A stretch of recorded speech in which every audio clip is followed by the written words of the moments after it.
Praise the lord. దేవునికి మహిమ కలుగును గాక. ప్రతిరోజు క్రమం తప్పక వాగ్దానాన్ని వీక్షిస్తున్న ప్రతి ఒక్కరికి యేసయ్య నామములో ప్రత్యేక వందనములు. సబ్స్క్రైబ్ చేసుకుని అనేక మందికి షేర్ చేసి దేవుని మాటల ద్వారా బలపరచండి. ఈ దినమునకై ఏర్పాటు చేయబడిన దేవుని వాగ్దానము. సామెతల గ్రంథము 20వ అధ్యాయము 3వ వచనము. కలహమునకు దూరముగా నుండుట నరులకు ఘనత, మూర్ఖుడైన ప్రతివాడును పోరునే కోరును. It is an honor for a man to cease from strife, but every fool will be meddling. కలహమునకు దూరముగా ఉండుట మనుషులకు ఘనత. నిజమే, కానీ చాలామందికి ఆ గొడవలు, ఆ కలహాలు, దెబ్బలాటలు, తిట్టుకోవడాలు లేకపోతే ఆ రోజే గడవదు. చిన్న చిన్న వాటికే ఎలా గొడవ పడదామా అని చూసేవారు లేకపోలేదు. చాలామంది ఏమీ లేకపోయినా సరే పెద్ద పెద్ద గొడవలు చేస్తారు. ఆ గొడవ పెట్టకపోతే వాళ్లకు ఆ రోజు ప్రశాంతంగా ఉండదు. కానీ దేవుని వాక్యం సెలవిస్తుంది, కలహంనకు దూరముగా ఉంటే అది నీకు ఘనతను తెచ్చిపెడుతుంది. అంతేకాదు, నీకు మంచి పేరును, నీకు కీర్తిని, నీకు మొదటిగా మనశ్శాంతిని ఇస్తుంది. చాలామంది గొడవలు పెట్టుకుంటారు.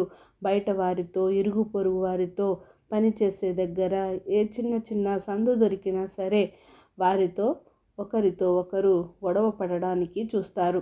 కనీసం ఆ రోజు కుటుంబంలో వారితో అయినా సరే చిన్న గొడవ అయినా పెట్టుకుంటేనే కానీ వారికి ప్రశాంతంగా ఉండదేమో. ప్రియ సహోదరి, సహోదరుడా, నీ చుట్టూ ఇలాంటి పరిస్థితులు ఎదురైనప్పుడు మౌనముగా ఉండు.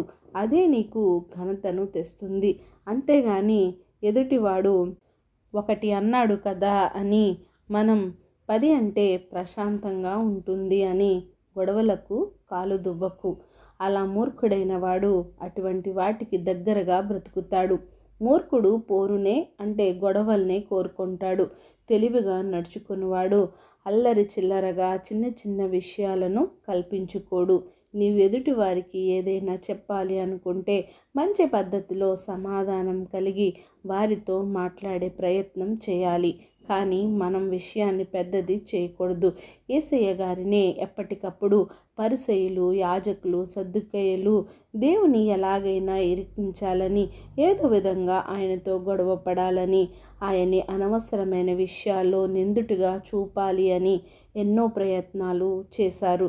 కానీ యేసయ్య గారు వాటన్నిటికీ దూరంగా ఉంటూ తెలివిగా సమాధానంతో తప్పించుకునేవారు.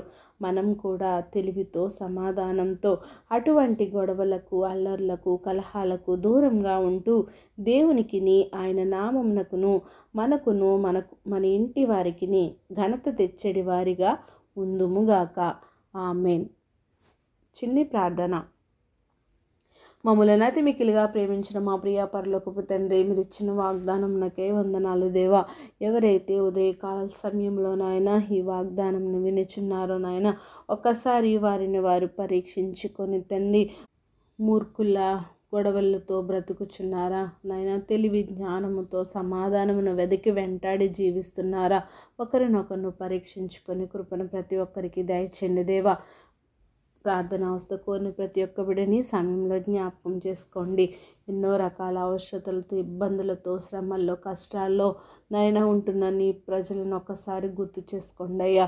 నీ పిల్లలను నాయన తండ్రి ప్రభావ వదిలిపెట్టకుండా నాయన వారికి సమయానుకూలంగా నాయన నీ రక్షణను, నీ తండ్రి సహాయాన్ని అందించి సమస్త ఘనత, మహిమ, ప్రభావమును మీరు ఆరోపించుకుంటారని యేసుక్రీస్తు పరిశుద్ధ నామమున ప్రార్థించి అడిగి వేడుకొనుచున్నాను మా తండ్రి. ఆమేన్.